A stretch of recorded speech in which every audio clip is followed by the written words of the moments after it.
Hello, today I want to talk about the youth in this world, the kids, the adolescents, and the young adults that are struggling, some of them mightily.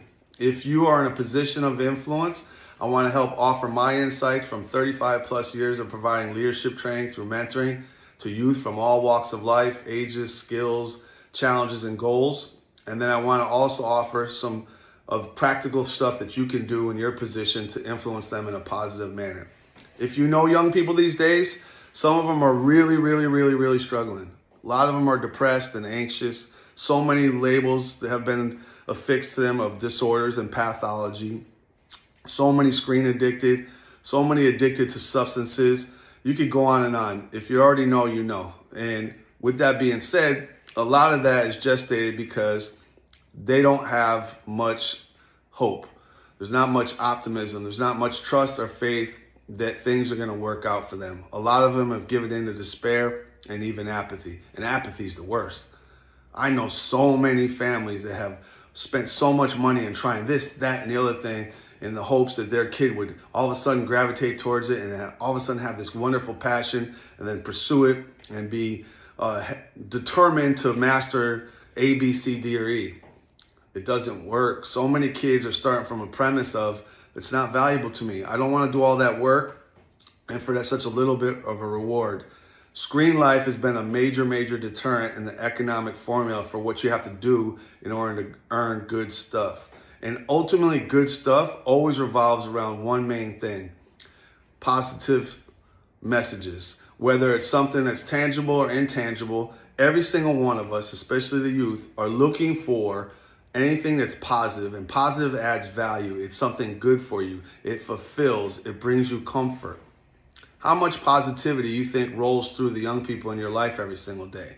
You have about 60,000 thoughts just on your own before you even interface with anybody else. How much percentage of those are positive for your young people? All too often they're comparing and contrasting, and they deem themselves either inferior or superior. And those are not positive messages. They might be temporarily satisfying, but ultimately it's not adding up as a positive value. That means so much percentage is negative. That, never mind when they're communicating and relating.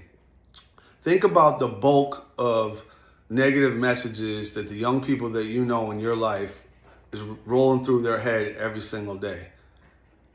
That's damaging. Every single one of those negative messages is diminishing need fulfillment for things like acceptance or appreciation or value, or for being likable or lovable. You go on down the list. So many have this diminished fulfillment, and when you have diminished fulfillment because negativity is on their premises, it causes discomfort. And that discomfort is supposed to alert you that there's something poisonous, something damaging, something threatening, and it needs to be resolved. It needs to be taken care of. It needs to be solved. And when kids these days do not have the proper leadership training, education, are not held accountable to learn how to be responsible in their management of negativity, it just stays stored within them. And if you know, you know, that stays in there for only so long, and then it seeps out in little ways or big ways. It gets stacked up and it compounds like bank interest, and it turns into an inferno. What started with a little flame that could have been doused out real early with the proper skill set and the proper application of it has been built into something that's way more than it needs to be.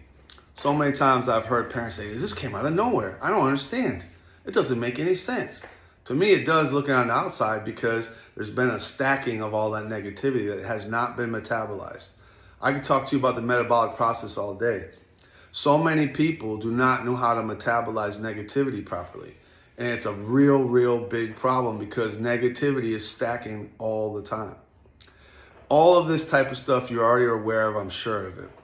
With that being said, in your role as a leader, it's imperative that you do everything possible to be a positive influence on the way that they think and communicate and behave. Maybe you still have the leverage to hold them accountable. Either way, it's vital that you provide the role modeling. That means you show them exactly how they're supposed to go through life, how to be optimistic and courageous in the moment, how to overcome obstacles, to either go through them, under, around, or over. How to say, you know what, I'm not going to allow fear to dictate to me. I'm going to dictate to fear. I'm not going to start worrying too much into the future. I'm not going to drag so much of the past. I'm going to live present in the moment, and I'm going to honor that, and I'm going to say no to everything else that's a distraction, and I'm going to focus on the current battle, and I'm going to show them how to overcome that. That alone is enormous, especially if you haven't been doing it consistently. If you honor that and start doing it now, what it does to the people that you influence is it gives them hope, because they're used to watching you not do that. And then if you were all of a sudden to do that, that says, wait a minute, whoa. If they can do it, then that gives me hope that I can do it. There's huge value in being able to emphasize taking control of your life, taking control of negativity, and chewing through it and using it as a positive. That's one option. Another is that you can sell them on learning how to be assertive in every single moment with the way that they think and communicate and behave. Assertion is the key. If you're assertive, everything falls in place, no matter what circumstances. The most dire circumstances in history, there's been proven that people with the proper mindset have been able to persevere and reduce and even eliminate the negativity. I want you to think about the power that is. That means that no matter what, that if you adjust everything properly and you learn to assert yourself and hold on to that and you fight that battle with assertion, everything will fall into place as best as it possibly can.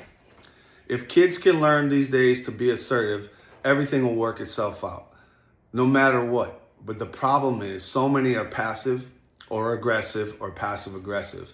And so many of us as leaders fall prey to those. Those are our default because they're easy, they're natural. It's simple for us to stop and say, okay, instead of dealing with that, I'm going to ignore it. I'm going to passively resist it. So much when we get hostile, when things don't work out our way, or when we get afraid, or that hybrid passive aggressive was sneaky and covert and manipulative and all that kind of stuff. There's a whole nother story revolving around all three of those aggression forms. But ultimately, that's the natural way for many kids to operate these days.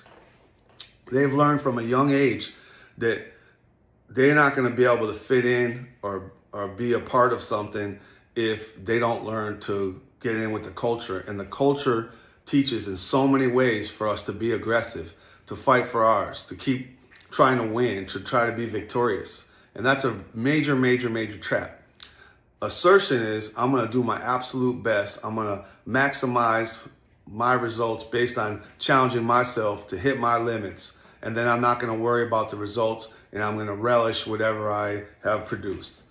That's a different type of mindset that's not really taught to us, especially the young people today.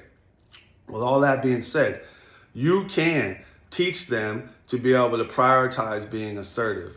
So if you have a kid in your life that's super scared, then you got to help them understand that whatever that threat is, there's those real true threats that you need to be afraid of.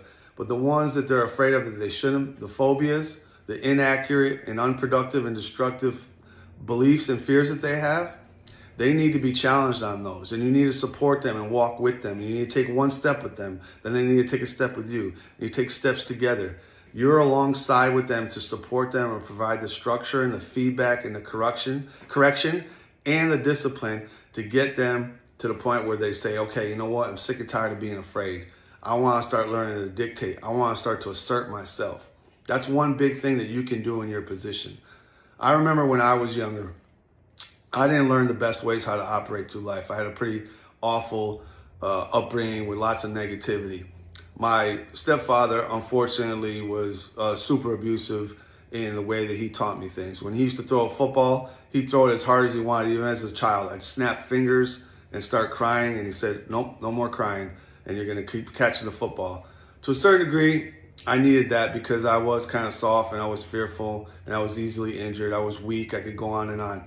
When I was in those positions, I hated it. I didn't like it. I thought it was way too punitive. I didn't feel like there was enough love and nurturing in that process. It was not a discipline thing. It was a punitive thing. Like, get stronger, get smarter, get wiser, stop being a baby. And I needed messages like that for sure.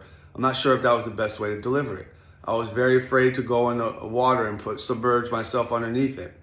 I was always scared and always kept myself around the perimeter and with my head above it. He would just throw me into a lake and I'd have to figure it out. Same thing with riding a bike. Took the training wheels off, shoved me along, slammed in the fences and onto the ground. These are abusive scenarios. But I look back and it was clear as day to him that I needed something, because the way I was operating, I was way, way too scared. So if you're in a position of influence, those are not viable options. I offer that to you, to know that that's some of the stuff that people end up doing. When they see that someone's afraid and they've tried all these different other tactics and they haven't worked, sometimes you go to extreme. It's not effective. It does way more damage in the short run and the long run. So in those types of same scenarios, whatever that fear is, that's not the proper way to go about it. The proper way is to role model, show them that you're overcoming your own fears in your own way. Show them you being uncomfortable. Show them you feeling threatened. Show them you having that fear, and you choose measured steps. You do the research and you study, and you have the proper information for the next step that you need to take, and you do it in front of them. And sometimes you're going to fail, lots of times, and it's okay. And you show them that when you fail, it's okay. It's part of life. It's no big deal. And then you try again. You're resilient. You're courageous. You're resourceful. Those things go a long way. Additionally, you show them in their own lives. You go through whatever it is they're afraid of. You help them understand the fullness of it, and then you give them the marching steps. What are the actions that you need to take? What do you need to think? What do you need to say? What do you need to do? Excuse me. In order to be able to overcome your fear. I'm going to tell you right now, young people today, so many of them are petrified of being disapproved. So many of being rejected and abandoned. Loneliness, boredom, discouragement, disappointment, and disapproval are 5 main precursors to any negative, irresponsible, or addictive type of behavior. I want you to think about those. Are the 5 troublemakers that if young people don't know how to pivot from them and solve those, they will fall prey and make it worse. They will reinforce the wrong way to navigate through life. Those 5 troublemakers, I'm telling you right now, are dominating lots and lots of young people. And so instead of going out and trying, instead of going out and being a leader, instead of going out and trying to facilitate something or build something, they just say forget it and they stay in their cave. A lot of them don't leave the house. A lot of them don't even leave their room. A lot of them have their parents bring them food, or they DoorDash. They waste all this money and time and effort. And every single time they're doing that, they're reinforcing that they're too weak. And it's atrophying that muscle that they need to have the faith to go out and try. Relationships are difficult. You know this. We all know this. They're even more difficult now, I think, than ever before. With that being said, a lot of them aren't even working on those skills. They've given up. You told me any kind of relationship that you've ever had where someone was perfect. It's not going to happen. That means you have to be forgiven. You have to have mercy, empathy, and understanding, compassion. That's a lot to ask, especially for young people today. That's another big part of this whole thing. If you're not showing them what that looks like, it's really hard for them to have a visual on exactly what it is that they need to do. And once again, if that's not a preference for them or a priority, they're going to go and they're going to feed the wrong beast. And it's going to make things way, way worse. So in your position, I'm going to end with this. You have a lot more influence than you think. You might not get direct, immediate results, but it's imperative that when you can, do these difficult things in front of them.